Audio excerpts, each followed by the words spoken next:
Bonjour à toutes et à tous et bienvenue sur Pascal Aquarium Naturel dans cette vidéo de présentation de poissons Iphosobricon faite avec Masterfish. Donc là je vais faire une commande par mois et chaque mois je vais aborder une thématique et la thématique du mois est donc les poissons de banc. Je vais faire deux bacs. Pour ça, il y a eu une commande donc je vous renvoie à ma vidéo précédente abordant la chose. Donc avec Masterfish. D'ailleurs, à ce propos, je précise, vous avez une réduction sur tout le site avec le code Pascal Régal sur tout le site Masterfish. Je mettrai tout ça en descriptif de vidéo évidemment.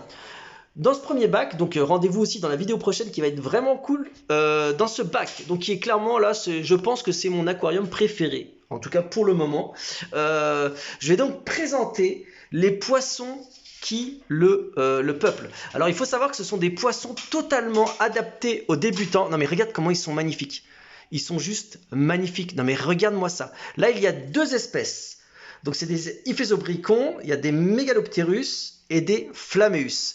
Je vais essayer de te les montrer un peu plus en détail. Hop là, tac. Voilà, là, ce spécimen qui est juste là, par exemple, ceux qui ont cette petite trace, ils sont vraiment beaux, ils sont vraiment vivaces. Ce sont donc des Mégaloptérus et les Flammeus, c'est ceux qui sont un peu plus colorés et qui le deviendront davantage avec le temps. C'est ceux-là, tu vois. Ils sont vraiment super, super jolis. Plutôt celui-là, ouais, voilà. Tac. Alors, je vais vous donner les spécificités de ces poissons. Alors déjà, c'est complètement accessible aux débutants. Donc si tu veux ce paysage aquatique magnifique chez toi, sache que c'est carrément accessible aux débutants. Mais vraiment. Donc, il va te falloir un aquarium pour ça. Et pour ça, on va dire qu'il te faudra un litrage d'à peu près 80 à 120 litres, on va dire. 80 à 120 litres. Pour pouvoir mettre deux petits bancs de poissons. C'est sympa. Deux petits bancs, c'est vraiment une configuration comme ici, vraiment très sympa. Deux espèces de poissons de banc, pas plus. 8 à 10 spécimens. Voilà, donc c'est à la fois c'est une très très bonne population. Là, tu te retrouves avec un bac vraiment qui est totalement avec une population totalement adaptée. Ah là je suis fasciné, hein. Franchement là j'ai du mal à parler parce qu'en fait j'ai même pas envie de parler, j'ai juste envie d'admirer là. Je peux regarder ce bac pendant longtemps, longtemps. Il est vraiment kiffant, ils sont trop beaux, ils sont trop beaux. Bon allez, on revient au sujet, à la thématique. Je vais vous donner, alors, ce bac aurait pu aussi être équipé, aurait pu être populé ou avoir une population de Sweglesis. C'est des poissons qui ont exactement les mêmes besoins, hein. Je vais vous expliquer pourquoi après, vous allez voir. Je vous mettrai en descriptif de vidéo un lien pour vous procurer des Sweglesis si vous voulez. Donc voilà, qui sont vraiment 100% compatibles. Voilà, ça diffère. Alors vraiment, les Iphosobricons, j'ai envie de te dire, c'est le poisson de banc magnifique. Alors il y en a plein d'autres, il y a plein d'autres espèces, et ce que je dis là n'engage que moi. Là, de toute façon, on parle de goût, hein, donc forcément ça va engager que moi. Alors, on en revient. Attends, j'ai du mal là. C'est vraiment, je les kiffe. Je suis désolé là. Au bout d'un moment, on blablate, mais regarde, ça parle de lui-même, tu vois. Retenez bien ce nom, Iphosobricon. Rendez-vous sur Masterfish, vous allez voir, ils ont plein de choix et c'est magnifique. Alors, je vais vous donner les caractéristiques pour les maintenir au niveau de la maintenance sauvage et vous allez voir après qu'il y a une super bonne nouvelle. Alors, dans la nature, les Iphosobricons, on va dire que ça a des températures qui vont de 22 à 28, et par exemple le pH va à peu près de 6 à 7,5, occasionnellement en dessous de 6, mais voilà. Mais figure-toi que ces poissons, qui sont magnifiques, sont largement reproduits en captivité. Donc les poissons que tu as là sont des poissons issus de reproduction. C'est des poissons qui se reproduisent extrêmement bien, ce qui est quasiment le cas des poissons que vous trouvez sur Masterfish, quasiment le cas sur quasiment tous les poissons. Donc en fait, tous les paramètres ou les fiches poissons que tu vas voir sur Internet, au final, ça concerne le sauvage, pas les poissons sont issus de reproduction en captivité.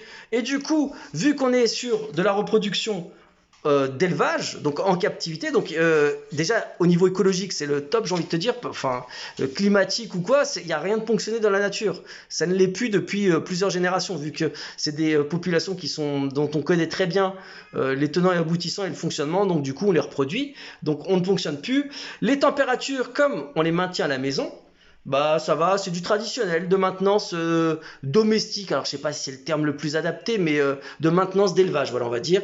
Les températures donc de 22 à 26 degrés. Voilà, donc en gros, si tu prends ton thermomètre, comme la majeure partie des aquariums d'eau douce, tu les mets à 25, c'est bon, t'es tranquille ou quoi.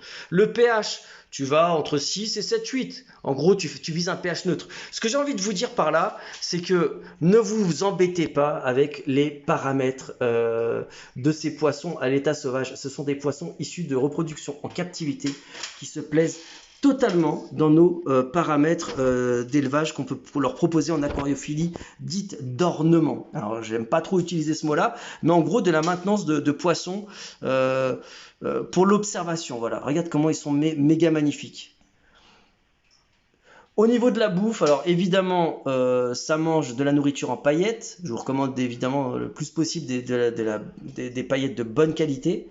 Mais sinon, attends, je vais les nourrir d'ailleurs. Vous allez voir, c'est un moment magique aussi. Magique, enfin magnifique. Rien de magique, c'est naturel. Le moment de l'alimentation, tu vas voir. Alors, je me mets granulé. Désolé pour le retour. Hop. Voilà, là je vais mettre ça. Par exemple, je vais refermer le couvercle pour avoir une meilleure luminosité. Parce que la rampe d'éclairage, elle est sur le couvercle. Regarde. Hop, là je mets et il n'y a plus qu'à. Regarde-moi ça. Regarde-moi ces morphalus qui vont se mettre en activité. Et dis-toi qu'ils sont arrivés depuis pas longtemps. Ouais, pour moi, ce spectacle est toujours magique. Attends, on va les mettre je vais vous montrer des plans de plus près. C'est juste magnifique. Non, mais c'est un kiff, hein. Franchement, c'est un kiff. Un aquarium de ce type, dites-vous que, alors, franchement, l'aquariophilie, bah, j'en vante les mérites, ça fait du bien au moral. Et ouais, je pèse mes mots. En fait, pour ceux qui le savent, bon, bah, enfin, pour ceux qui le savent pas, j'ai découvert l'aquariophilie quand j'étais à l'hôpital. À l'âge de 11 ans, j'avais un cancer et il y avait des aquariums.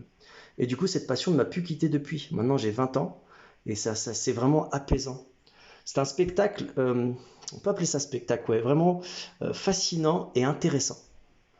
Voilà les petits et les potos. Si vous voulez un super bac, vous pouvez donc vous procurer cette espèce de poisson qui sont les Iphisobricons. Je vous mettrai carrément les trois noms scientifiques, enfin les trois noms scientifiques, ouais, si on veut, en descriptif de vidéo et des liens pour vous les procurer sur le site Masterfish avec le code promo que je vous recommande vraiment d'utiliser. Hein, pourquoi ne pas profiter de cette bonne affaire. Et dans la prochaine vidéo, je vais vous présenter mon aquarium numéro 2 qui lui va aussi, il déchire aussi de ouf. Il déchire grave, grave, grave, grave, grave. Je vous le présente juste après. Allez, je vous dis à bientôt dans d'autres vidéos et dans la prochaine. Salut! L'élément important pour leur bien-être que j'ai oublié de préciser, c'est mes 3 tonnes de végétaux, mais le plus possible de plantes. Là, les plantes, il va y en avoir 10 fois plus. Pourquoi? Parce que déjà, alors, ils en ont besoin. Ça les rassure et ça apporte que des bienfaits, je dirais, au poisson, d'un point de vue psycho, si tu veux, ça va le rassurer, etc. Et aussi, donc, au niveau de l'équilibre de l'aquarium.